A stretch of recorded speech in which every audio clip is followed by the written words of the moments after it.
Dr. Anvari grew up in the UK and attended his medical school at Newcastle-on-Tyne. After medical school, he immigrated to McMaster, where he did his surgery residency. From there, he traveled to Australia, to Adelaide, where he spent 3 years obtaining his PhD.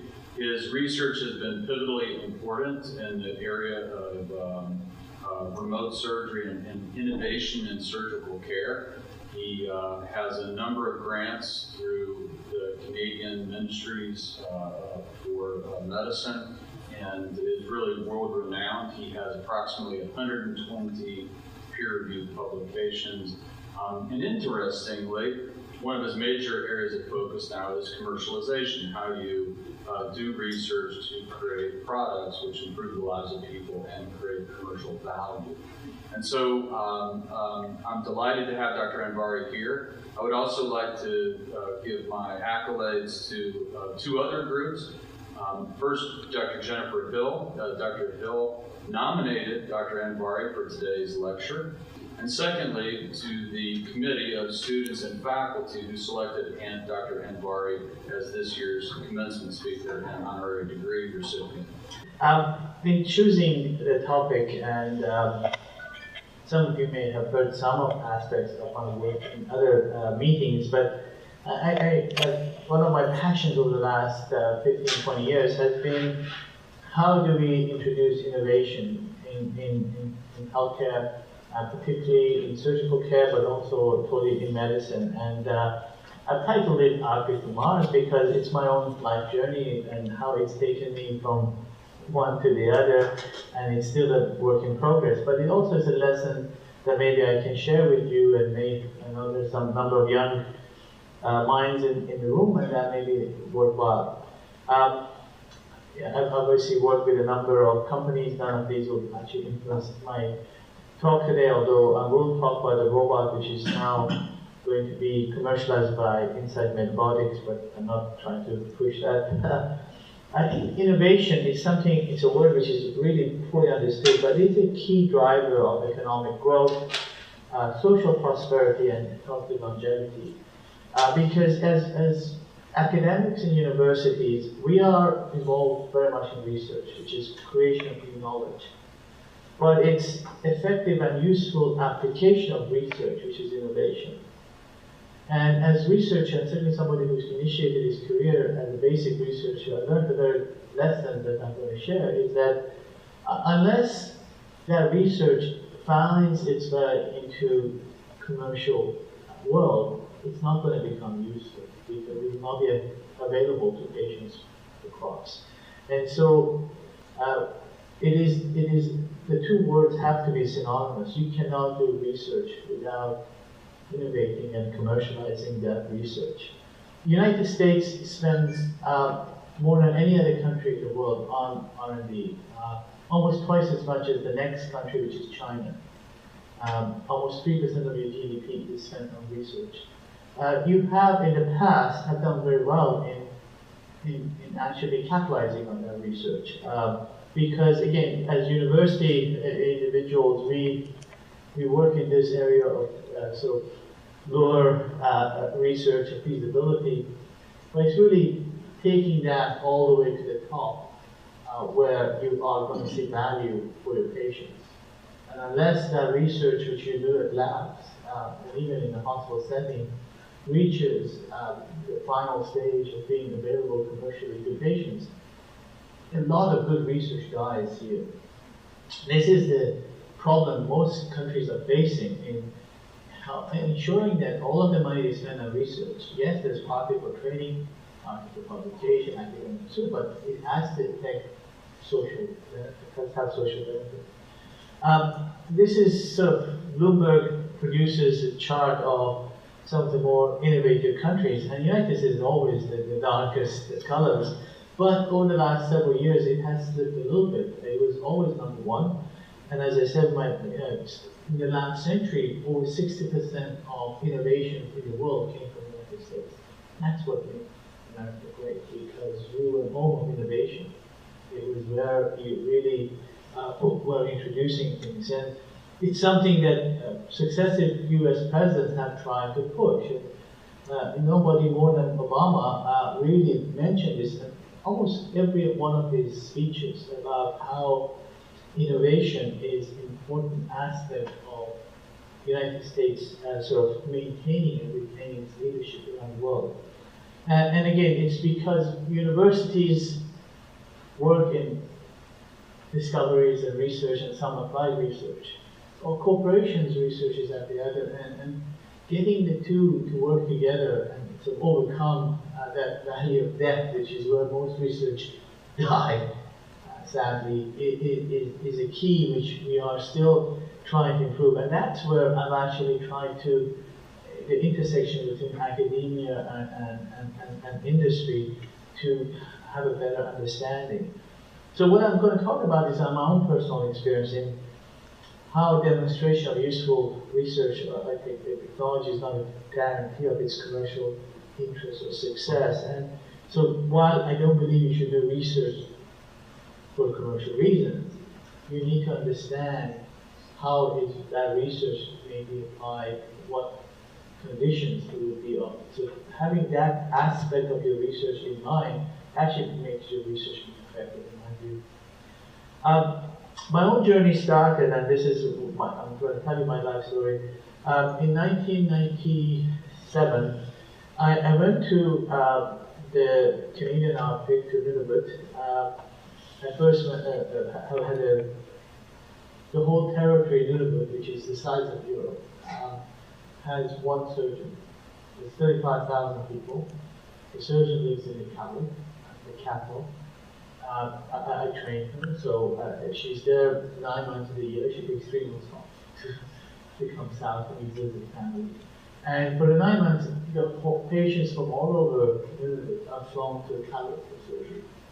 So I went to Rankin Inlet, which is a community of about 3,000 people. This is September. So this is warm weather. Lovely people, so half Inuit, half interesting mix of cultures from around the world who love Arctic. To find that their access to healthcare was so rudimentary as a Canadian, I couldn't believe it. I mean, in Canada, we generally enjoy access wherever you are, and for them, the access came at a major price. There was a clinic built, but there was nobody to staff it. There was no physicians to staff it. There was a part-time nurse from Manitoba, who she said. And when I was there, I met a young mom who told me a story of how she lost her 5-year-old son the winter before to appendicitis.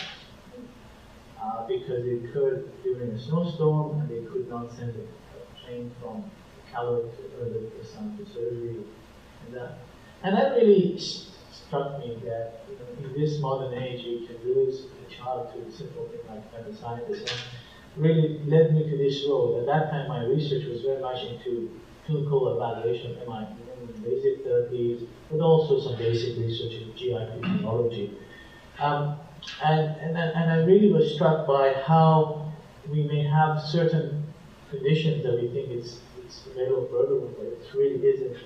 Just so that you're aware, and I know you get some bad publicity about Canadian healthcare, but I just want to tell you about what the reality is. And I know there are one Canadian here and others who have trained in Canada. Canada does have a social medicine. It's based on 5 principles of comprehensiveness, universality, and accessibility. And accessibility means that you should have access to healthcare, and that means the government will pay even if you have to. By the way, each airline from to Iqaluit is about $17,000. The government pays for that. Portability, so you can go across the country, and public administration, so there is no middleman. We don't have insurance companies. It's basically the physicians and the government. It's no public, so there is no middleman. So these are the basic principles, which for me was very important because in choosing the healthcare that I wanted to be associated, because it's also part of my social guiding principles, some things which I believe in as an individual, as a Baha'i. And one of those is equity and justice. And I feel that, and I know there's a big argument in the United States about whether health care is a right or a privilege. but I do believe it's an issue of equity and justice, and I think having access to healthcare, appropriate healthcare, is an important part of that basic principle. So the way Canada has been dealing with its accessibility for those who live in remote parts. Okay, as you know, Canada is a big country, the second largest landmass, about 1.5 times the size of the United States, a landmass. But almost all the population is on the southern border, the border between Canada and the United States. About a third of Canadians who live in these remote areas, their way of accessing to this healthcare is by being flown down to the bigger centers. So this has been the way that they've solved for years, but this is becoming very difficult to at times. And my notion was, can we actually reverse that flow and actually somehow translate knowledge and expertise to the patient site and not necessarily bring the patients down to a physician. At the time that I went up, I had just purchased our first robotic system, ASOP, to use in the OR, and the notion, and I was speaking to a friend of mine, Jack Maresco from Strasbourg, about potential of using these robots remotely, and we actually created a joint research program, and in 2003 we actually were able to perform the first robotic telesurgery here. I'm doing a nascent fundoplication in patient in North Bay, about 400 kilometers away, but also in the process training the local surgeons to do these. And I know most of you here have done some surgery, and you have realized that this is not a simple operation. The surgeon is 400 kilometers away from the patient performing the surgery. I'm just going to show you a little video of this. It was done by an American PDS, so I've cut it down so it just gives you some. North Bay, a town in northern Canada, is the scene of a remarkable experiment. Howard Longfellow needs a difficult operation to prevent his stomach contents from leaking back into his esophagus. The procedure is done through a series of tiny incisions using a fiber optic laparoscope and specially designed surgical instruments. Few surgeons at small community hospitals have the skills and training to do this advanced operation. But today, the local surgeon, Dr. Craig McKinley, will have some unusual support. Morning, Mehran. How are you doing?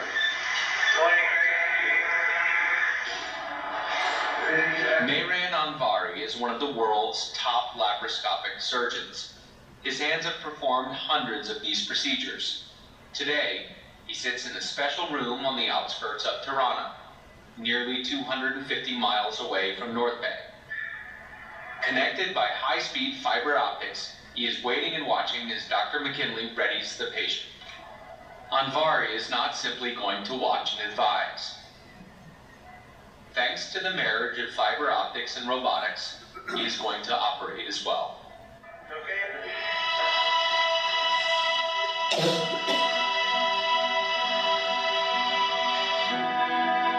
technology allows me to feel as if I am in the operating room in North Bay, sitting near the patient, performing a standard surgery. It allows us to connect teaching hospitals to smaller community hospitals, to allow the surgeons in these community hospitals to perform technically advanced surgical procedures with confidence and with assistance and support from experts. Just going to mobilize the esophagus a little bit more there, just to give us a bit more length. This is not an easy operation. It's certainly it's a very delicate area of the body. Right there where I took my suture, right there is the inferior vena cava, the largest vein vessel in the body, which one perforation would obviously be catastrophic. What we've done is to show that surgery is possible at long distances. Could be hundreds of kilometers, could be thousands of kilometers. They are connected. It's very much like where internet was a couple of decades ago. This is really a network for medical and surgical care. And again, this was a very good demonstration how public would accept technology if it's of benefit. One of the biggest criticisms I was facing when before initiating this was, what patient would agree to undergo an operation by a surgeon who they've never met, who is in a different city, and doing the procedure from a different city, and it was quite a challenge. I have to always show this video clip of Paulette Fortier, who is our first patient. I'm the person believe is the bravest person I've met, because she had to accept that faith that undergo this operation. And I have to say the first 4 patients were all women. So I have no doubt which is the braver sex. And then thereafter, all the men came up and I wanted bionic surgery. But this is Paulette. Well, I think it's a big privilege to be able to take part in this. And being a Canadian, I'm very proud of the fact that Canadians are taking the initiative in this. And that it's fantastic, really. The old way, they would cut you like this, surgery. a big incision, and you were in the hospital 7 to 8 days, you're in great pain. Your recovery time, even at home, is very long. Your breathing is, I mean, I don't have any of those symptoms, and I'm out in 2 days. Why shouldn't I want it this way? And really, this was not an exercise for technology's sake. It really was to bring access to surgical care to patients like Paulette, patient-centric. But the tendency in all of these is to focus on technology, which is a tool which gets us there. A doctor in Hamilton performed the world's first long-distance robotic surgery last week. The robot is doing fine and expected to be up and about in a couple of days. And so I suddenly realized that the government of Canada was then willing to support 6 more centers. So I went to the company which had worked with me, which was an American company based in California. It had just been taken over by Intuitive. It was originally called Complete Motion.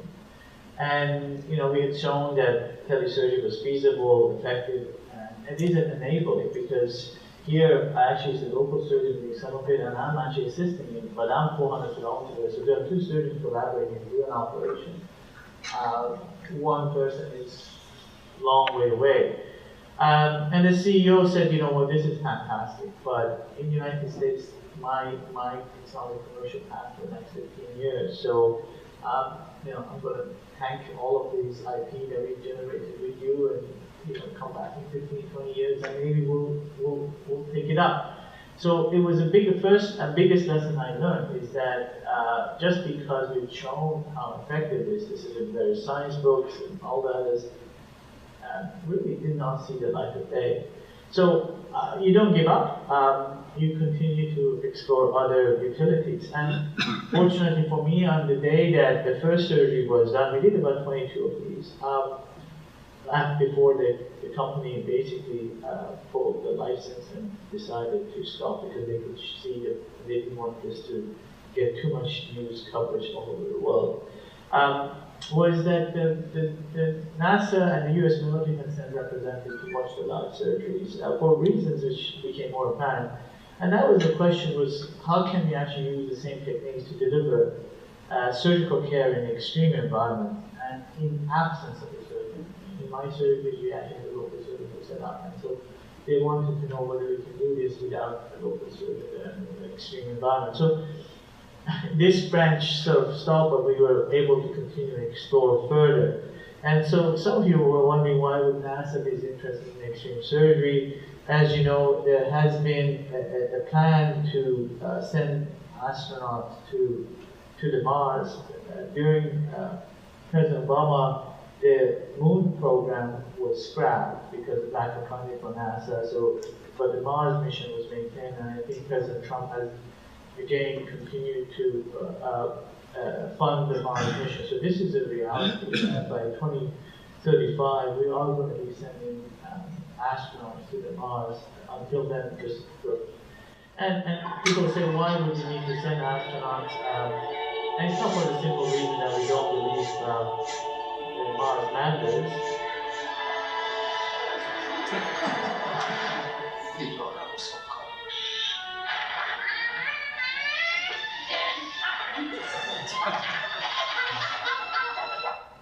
But the reality is that these explorations have really pushed the envelope. So much of what we have, from GPS to cell phones, etc., was because of human exploration. And so the two things which have really pushed innovations in, unfortunately, last century were the wars and exploration.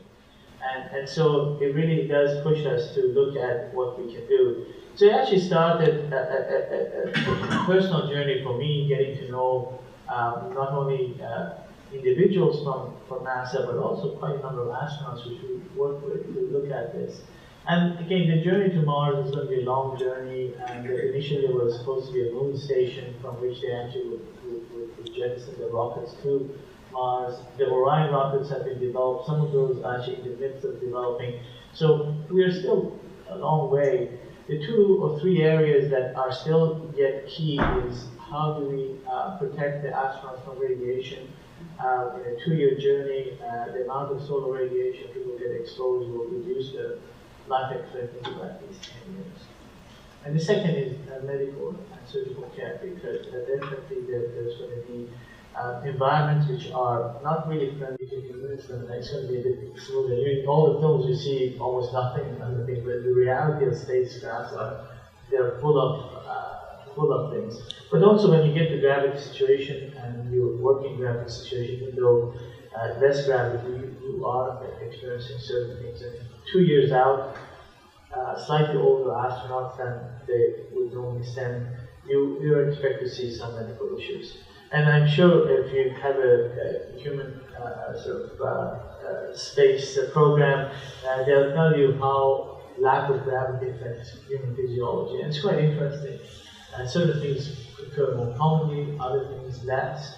And it's definitely an environment which you will experience some medical and surgical emergencies. Not the same as we would here, but we need to be prepared for this. And it's one that led actually nicely to a number of missions, the NEMO missions, which were, as well as some zero gravity work, which was very exciting to experience that. But we were challenged to look and see if we can perform surgery in this small environment in Aquarius, which is an underwater station off Key Largo, which is very much similar to the space station at a distance. And we were able to sort of develop a robot which can be airlifted, assembled by the astronaut, and be able to perform surgery. It can be set up inside the station, and then try to mimic time delays of moon base, which is 2 seconds. And the reality hit that at 2 seconds time delay, your brain cannot adapt. When I was operating North Bay, the time delay was 150 milliseconds. And human brain can adapt to those time delay. And what is done very important, because you actually make a movement, you don't see it for 150 to 200 milliseconds later. So your brain doesn't keep framing it, it's constantly moving. So you're actually accommodating that time delay in getting feedback that what has happened. And so it's all predictive algorithm in your brain of how the next step is going to go. And most people are comfortable doing that up to 200 milliseconds. Some can go up to 3, and very few can go up to 500 milliseconds, where they can actually do telesurgery. It slows them down, but they're able to. Some actually start to feel nauseous after 300 milliseconds. But definitely after 500 milliseconds, it was impossible to do real-time surgery. And satellite bounces at 750 milliseconds. So if you want to go anywhere in the world where you use satellite, you can't do that. So we really started to realize that 2 seconds is almost impossible. And here I'm throwing a suture knot at 2 seconds, in 10 minutes to throw 1 knot. So the reality was telesurgery and time delays like that was not. So it led us to the path of saying, okay, that's not going to work, we need automation. So we started to develop, in NEMO 12 we actually tested automation as a means. And we created a center which is funded by the federal government, combination of our group and McMaster, which is the company which has made all the robotic program for the space, for the NASA program. The Canada arm, or we call it what they call the United States. They don't call it Canada, but it's a shuttle arm, as well as now on the station. The Dexter, which is around and these are remarkable robots. They function, they're supposed to function without requirement of any major repair for 20 odd years. And as you know, every 90 minutes there's a cycle of darkness and light. And darkness they go to minus 280, and light they go to plus 200 something. So you have to build robots which can function in this constant change in temperature and for 20 odd years. So these are remarkable pieces of equipment. And so this is a company which has done, and the whole idea from getting government funding is to help develop things which can go to commercial. And the first system based on what we had done with NASA was to look at some form of automation and image-guided system which can use real-time imaging for needle-scopic procedure. Because again, in a space environment, you're not going to be opening patients because you've got contamination. So you're going to be doing needle-scopic treatments, whether it's drainage, whether it's stenting, whether it's ablation, or stasis, a variety of things. It's all going to be inside the body. It's not going to be. So we had developed a number of systems based on that early IP, which we were trying to sort of take to the next step. The one that we chose as our first was a very simple system to look at early detection and treatment of breast cancer in high-risk women. It's a very common cancer, fully treated. You go through various steps of screening, identify something, biopsy, identify something, lumpectomy, often another lumpectomy. So it's a multi-stage thing. And what we wanted to do is to bring it all into one go from screening to diagnosis to treatment in one setting, and then one-stop shopping. And particularly in high-risk women, we were having MRI. So we worked on a robot which actually worked on the MRI, to be able to detect the lesion, biopsy the lesion, and ablate the lesion, all in one setting. And that was what we were trying to achieve, and we did that. And we're now undergoing clinical testing. And because it's minimally invasive, very accurate, you can actually do minimal pain and scar for the patient. Regular biopsies, they put a big needle and they do suction and they take out as much tissue because of lack of accuracy. With accuracy, you don't need to do all of that, and you can still get to the lesion very carefully. So this is undergoing clinical testing, and again, it has its own simulation. The radiologist can plan the procedure, can decide what they want to do. Actually, the system can offer them what the radiologist can choose. And then the rest of the system does it automatically, go freeze, go biopsy, and if required, and within certain parameters, can actually ablate. And we use cryotherapy to ablate. It's probably the best ablative therapy for breast cancer. There's evidence that it not only kills cancers, but there's also now new immunotherapy studies which suggest that when you kill breast cancer with cryo, you release tumor antigens into the vaccine, and you actually develop something good immune reaction in the body to the cancer cells. So that actually, it may be long-term application that using cryotherapy for treatment of breast cancer can actually be also protective. Obviously, that requires years of research to be able to prove that, but there is some early evidence to suggest that, and it's been done in University of Michigan, not too far from here. Plus the fact that obviously it saves a lot of cosmesis. And for me, as much as cosmesis is not an issue, but minimally invasive, I think, is the future in every form of treatments, and it's been a guiding principle for me. We have a number of other systems for spine, for neuro, for abdominal procedures, and this is something that I'm not going to spend too much, but it's under a number of developments which we hopefully will be able to continue. But automation and now autonomy is becoming a big feature of this. Robots in medicine are becoming an everyday, and I know you have a number of Da Vinci's, which are master-slave devices. The surgeon works the arms, and the arms can perform things with slightly better dexterity and more confined space. You can scale it, but it's still a master-slave. The next level of sophistication is automated systems, which are programmed. They can certainly do certain procedure based on pre-plan. And now what we're moving is towards autonomy. And this is an area which is quite exciting because machine learning and cognitive computing is really allowing us to ensure we create a system which can deal with a variety of circumstances and plan and diagnose and make a treatment plan based on that and carry those through. Obviously, micro nano robots are also going to come, but they're still, I would say, 10 to 20 years away because the technology to deliver them is there.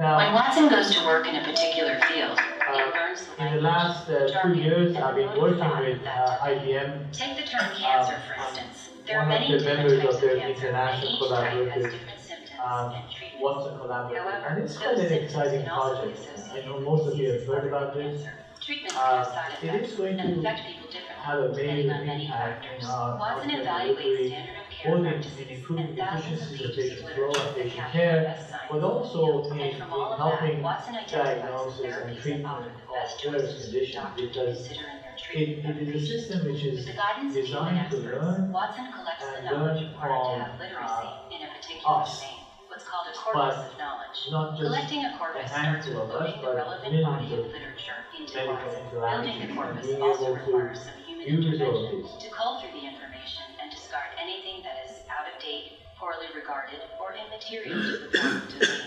We refer to this as curating the content. Next, the data is pre-processed by Watson, building indices and other metadata that make working with that content more efficient. This is known as ingestion. At this time, Watson may also create a knowledge graph to assist in answering more precise questions. Now that Watson has ingested the corpus, it needs to be trained by a human expert to learn how to interpret the information. To learn the best possible responses and acquire the ability to find patterns, Watson partners with experts who train it in using an approach called machine learning. An expert will upload training data into Watson in the form of question-answer pairs that serve as ground truth. This doesn't give Watson explicit answers for every question it will receive, but rather teaches it the linguistic patterns of meaning in the domain. Once Watson has been trained on QA pairs, it continues to learn through ongoing interaction. Interactions between users and Watson are periodically reviewed by experts and fed back into the system to help Watson. I have to say, this is quite exciting. I think Likewise, machine as new learning information and is published, Watson is cognitive updated so computing that is going to change the way we practice medicine. From my point of view, in the last 2 years, we've also got involved with the CSA. We took a proposal to NASA for the Mars mission to take a lead on the medical care of astronauts during the Mars mission, which, as I say, is about a 1.5 to 2 year journey. And they're going to require a variety of medical innovations in diagnosis and pre-diagnosis. And again, prevention now to the point that monitoring various parameters of astronauts on a continuous basis and making judgment that if this continues, it's going to lead to certain incidents. The majority are going to be predetermined and treated before it actually reaches the disease state. But then having ability to provide certain treatments, such as even kidney stones, which is quite common, or potential perforations or injuries, orthopedic injuries, etc. So those are the things that we are very much interested in, and again, there is no doubt in my mind autonomous systems are going to be the way. There is no way there's going to be in the form of tele or even automation, because the time delay between Mars and Earth can vary between 10 to 25 minutes, so depending on the orbits. And so during that period, it's just not feasible to wait for sort of command from Earth to initiate things. So this is something that has been very exciting for me. And again, it's probably going to take me to my retirement and beyond as far as interest as when I stopped surgery, and I still would like to be able to continue to do this. The government Canada just invested $250 million in creating an artificial intelligence center in Toronto, which I'm hoping to work with. So it's really wonderful to continue to push the envelope in your area of interest. And I think exploration is something that we all continue in our various fields of endeavor. And I think T.S. Eliot said it best, that only those who risk going too far can possibly find out how far one can go. And I hope that all of you here will continue to explore your areas of interest to its fullest. Just on the other side, I really do believe that in the next 50 years we are going to see colonization space. So healthcare delivery, that is going to be a big topic of how medical skills we train, because it's going to be quite different environments.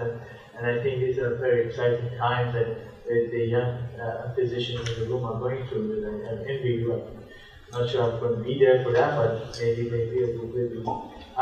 But just to finish, in my own personal experience, the things which have really been quite sort of eye-opener for me and have changed is that research for the sake of research is no longer supported. Most granting agencies, they want to see that research is going to lead to something ultimately.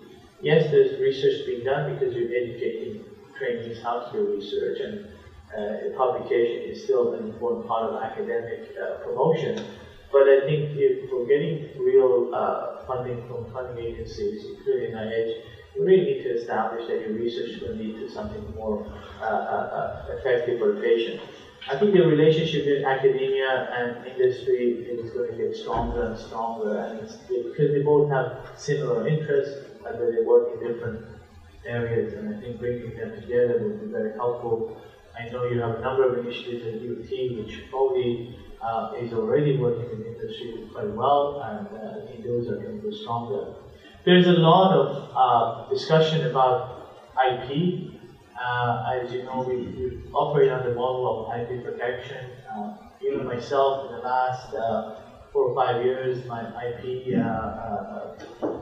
law has stopped us from publishing many of our discoveries, which is very alien to me as a scientist, because you do some research you won't publish, but IP protection you don't until it's really well secure, and even then, you're very careful. So I personally think we are going to move away from that pattern and to open access, to allow everyone to share information and to really make best use of that information is done well. But that's a big discussion.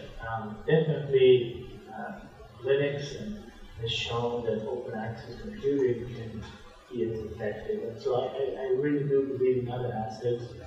I think FDA and etc. are going to move towards an open access availability of sort of knowledge.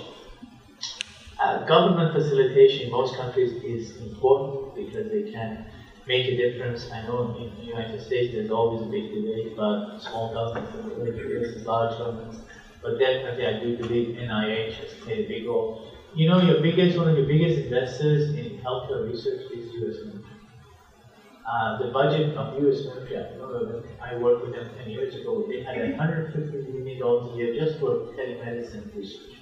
So this is huge. The U.S. military spends billions of dollars in medical research, and many of what we have, from penicillin to various forms of anesthesia, it comes from military research in the area. So definitely the government still very much facilitates innovation research in this area in healthcare. It's often underreported and underestimated, but your government and through U.S. military spends a fair bit on medical research. But I do believe that academic institutions have a key role because they're developing the innovators of the future. And in ensuring that as part of their training, they realize how not only to conduct research, but to take that research to a complete end, and that means to help them. Not necessarily to become businessmen themselves, and I hope people don't believe that what I'm trying to suggest is you should do research because of monetary. In fact, one of the things that we have done from the beginning was actually sign off the commercial side of our inventions to the university. And I think that was not necessary, but we felt that would sort of allow us to smooth the way so there's no more criticism that we're doing this because we want to gain monetary because of the inventor. But I do think that academic institutions have a key role. And the key ingredient for innovation is highly qualified people. And so today's ceremony is very important because it really using the key ingredients for what makes America great, which is as an innovator. The number of college degrees have dropped, and I think it's a big push to get more students with degrees, because they're the key ingredients for the innovators of the future. And I hope that this road is I commend all of you who are here in this endeavor. So I'll stop here. I'll be happy to answer any questions or any comments. Thank you. Is the delay in transmission so long that you can't do, technically, can't do the surgery? I cannot do regular telesurgery, live telesurgery as I did with North Bay. But what I can do now is our automated system are capable of being pre-planned and then we transmit and then allow the system to do this. So all of our systems are interoperable, but the planning is done, and then the signals are sent, and then once the action gets going, they do it in an automated manner. We have built in some degree of autonomy so they can problem solve a little bit, but if they hit a real snag, they stop and wait for more transmissions. Again, for around the world, even 2 satellite hops, which is the max, is about 1.5 seconds. So that's fine. For Mars mission, 20 minutes is too long. So then you really require full autonomy. You can't have systems which are automated waiting for pre-planning transmission signals. So you could do surgery in Afghanistan? I could do, not the traditional surgery, I could do, yes, I can do some automated it's not Da Vinci type surgery. I can't sort of go and do a colon resection in a patient in Afghanistan with the current technology. With automation, I certainly can do a variety of image-guided procedures in a patient right now. I'm from Haiti. Actually, that's how after the Haiti earthquake, John McCann wanted us to do offer telesurgery to Haiti. We required satellite and we couldn't do the traditional. We did a number of other things, but we couldn't do the traditional surgery. Yes. I congratulate you on a provocative and inspiring talk. Really, really nicely put together. It resonated especially with me because I grew up during the Mercury and Gemini and Apollo missions, right? And I had aspirations to be an astronaut. And of course, then reality. It's not too late, you know. I think it's pretty late. It was late before then. So I became a cardiac surgeon. But I wanted to bring our discussion back to Earth and talk about surgical innovation and get your perspective on it. So, healthcare, as you know, is very, very regulated, right? We can't really do anything except in surgical innovation, right? So if I want to do a different procedure, I don't need an IRB approval, I don't need an ethics consult, right? There are no regulatory agencies that guide what I want to do. I'll make a smaller incision, bigger incision, et cetera, et cetera. We believe that we have been sort of an innovative journey for the last 15 years in terms of how we handle CABG surgery, coronary bypass surgery. And I'll tell you, it requires a lot of self-scrutiny because how do you innovate what you think might be a positive impact on a patient, right? But really, you have to take it on faith. So there's some data, some preliminary data that you believe has some sense that's going to improve the care for those patients, but that's a sense, right? It's preliminary data, and at some point that has to become, you have the clinical results. How do you get informed consent to those patients? How do you tell them, that this might be helpful, but it might not be? Our journey has turned out to be positive over the last 15 years. We published on some of those innovations, but on a number of times, we sort of lost a number of nights of sleep saying, are we doing the right thing for these patients, during the initial stage of our journey? Yeah, and I think this is absolutely the innovator's dilemma, is not knowing whether you're absolutely on the right track or not, and being willing to be open to realizing failure is there. I remember having these discussions with the first patient, Claudette, on the surgery itself. I had not met her. It was on a video conferencing. I'm trying to explain to her what I'm going to do, and she was asking me. And I was very, very honest. It's the first time it's going to be done. There were so many things to go. We have done everything possible to mitigate the risk. We consider everything, but we don't know. And so I think your integrity will certainly is at heart. Make sure you explain and you're truthful to the risks and everything. But What surprises me is how willing people are to try new things if they see the passion in your eye that you are really doing it with the best interest at heart. And that always surprises me when people accept these things on faith, because even in MIS, an invasive revolution, I mean, there are many procedures were being done. I remember my first laparoscopic colon surgery in 1993. Really, people have to take it on faith that you know you're doing the best to do that. You're right. It does take a lot of individual faith in moving forward, and you have to constantly be asking yourself. And can you imagine somebody like Starzo, who first 6 patients died after liver transplant? He didn't stop. He looked at his technique and everything else. So innovators go through a very painful journey, and so that's why not as many have traveled that many to do the traditional surgeries. Keep doing what happened. Others want to push it. I agree with you. It's Can I ask you, is telemedicine moving into the Canadian Army? Telemedicine already exists all over Canada. Telemedicine is everyday. Even in my own department, I see many patients on video conferencing. It's a reality that we live in a country which requires it. So telemedicine is active. Telesurgery is telepathology is very active. Many procedures are now become everyday. But being able to act at a distance is still a work in progress because of the time delay issue.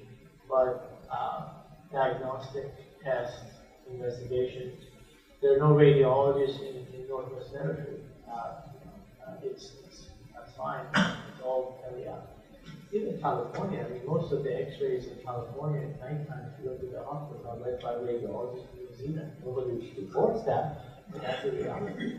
It's daytime in New Zealand, 12 hours, and they commission the radiology in New Zealand to read the CTs of the community cases in California. It's every day, more than you think. Your prisons in the United States were one of the pioneers of telepsychiatry, because so many psychiatrists were killed going to visit their patients, so they said they won't. So telepsychiatry was actually very much pioneered by the U.S. prison system. So it's actually very much made around the world, but certainly Canada and the United States. We are looking at, there are family doctors who are looking at offering video visits with families on a regular basis. We have a system put in place to connect family physicians with their patients. And so I think this is going to become, rather than patients coming and sitting in waiting room for half an hour to see you at a particular time. It's very efficient, actually. Well, thank you. Thank you very much.